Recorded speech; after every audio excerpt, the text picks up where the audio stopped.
Buenos días, estimados jóvenes. El día de hoy nos volvemos a encontrar en nuestra clase de Historia Universal. Vamos a hablar entonces hoy día acerca de la monarquía inglesa del siglo X al siglo XV. Vamos a hablar de dos dinastías, los normandos y los plantagenets.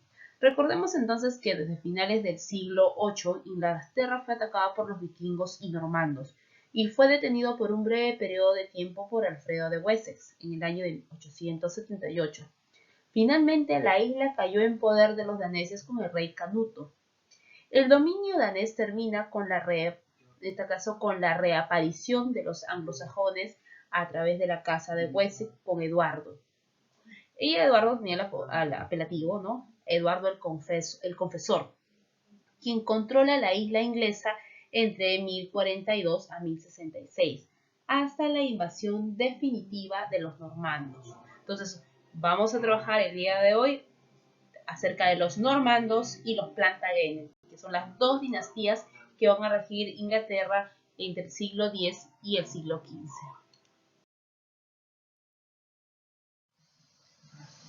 Los normandos. Esta dinastía va a gobernar de 1066 a 1154.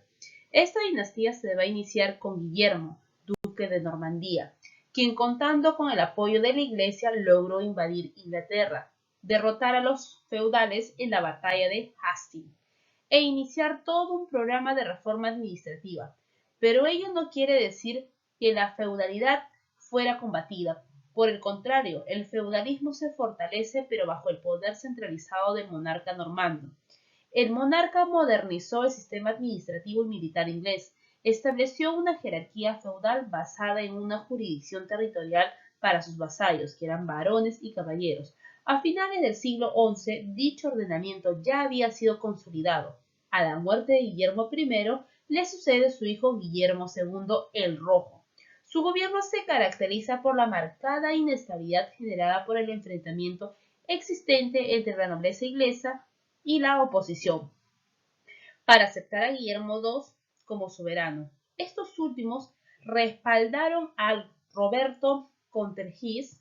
A la muerte de Guillermo II, ocupa el trono Enrique I. Este logra imponer su autoridad sobre todo en Normandía y se planteó continuar con el programa de modernización iniciado por su antecesor. Reestructuró el sistema fiscal y también la administración de justicia. Con la muerte de Enrique I, se reanuda la crisis política inglesa, cuando Esteban, sucesor de Enrique I, tuvo que enfrentar los deseos de nobles franceses de querer adueñar del trono español. Enrique de Normandía, nieto de Enrique I, emparentado por vía materna con la realeza inglesa, toma el poder. Es coronado rey con el título de Enrique II y dará inicio a la dinastía Plantagenet. Es de ellos de los que vamos a hablar ahora. La dinastía Plantagenet fue una dinastía reinante en Inglaterra entre los años 1154 a 1189. Después de que el último Plantagenet fuera obligado a abdicar, la corona pasó a dos ramas secundarias de la dinastía, primero a la casa Lancaster y posteriormente a la casa York. Pero el día de hoy no vamos a hablar ni de la casa Lancaster ni de la casa York, vamos a hablar de los Plantagenet. Recuerda que los Plantagenet, su rey, en este caso que va a dar inicio a esa dinastía, va a ser Enrique II. ¿Qué es lo que va a hacer Enrique II?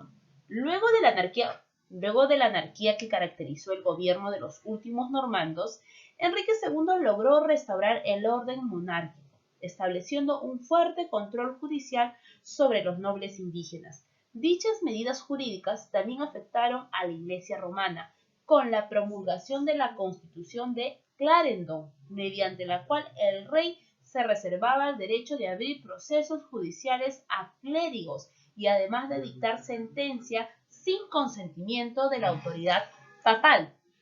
La autoridad ganada por los Plantagenet en Francia fue aún más grande después de casarse con Leonor de Aquitania, ex esposa de Luis VIII de Francia, quien tuvo bajo su control casi las 2/3 partes del territorio francés.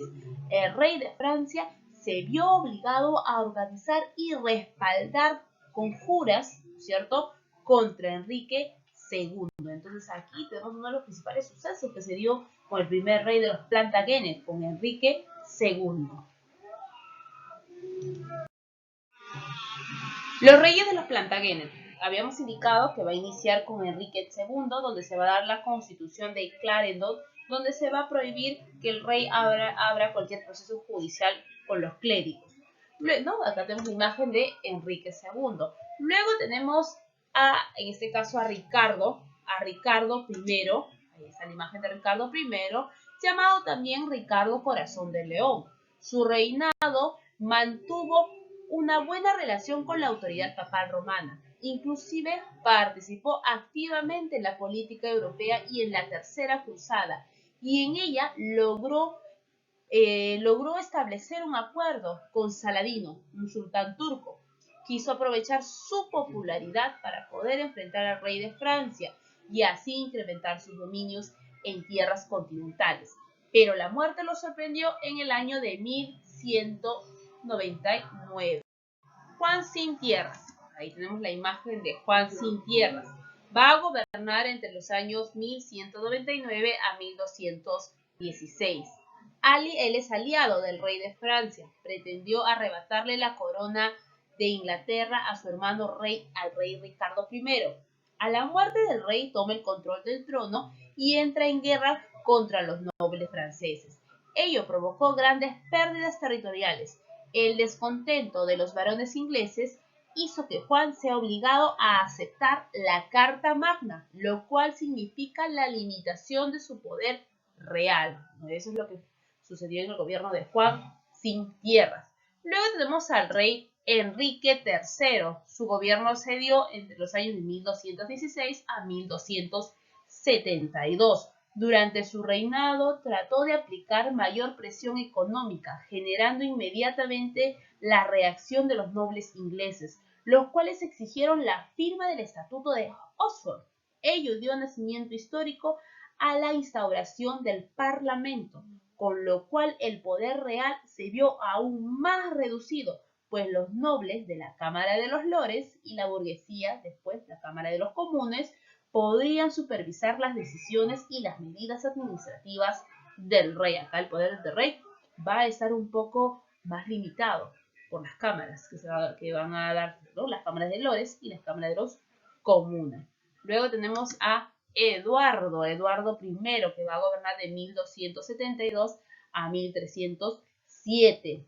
Preocupado por el poder ganado por los nobles, trató de restaurar la autoridad monárquica. Para ello inició una política belicista y logró anexar Gales, pero en sus intentos de conquistar Escocia tuvo que enfrentar fuertes rebeliones campesinas. Fue tan inmensa su política belicista en el exterior que la necesidad de obtener financiamiento y conservar un orden interno lo va a verse este rey obligado a entregar regalías a sus nobles y atribuir mayor poder aún más al llamado Parlamento inglés.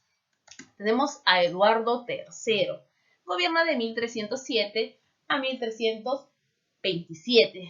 Continuó con el proyecto también de conquistar Escocia, pero fue en vano. Además entró en conflictos con Francia debido a que el rey francés era su feudatario en el ducado de Aquitania. El parlamento le exigió que cada decisión que tome debía ser autorizada por los nobles, los burgueses y el clero.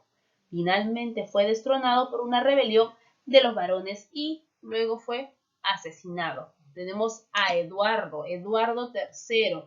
Eduardo III aprovechó la muerte de su tío Carlos IV, rey de Francia, para pretender la corona francesa, pero los nobles de ese reino expusieron la llamada ley sálica para oponerse. Estalló luego la guerra de los 100 años, así como también la propagación de la peste negra. Dejó el trono en un momento de fuerte crisis para Inglaterra.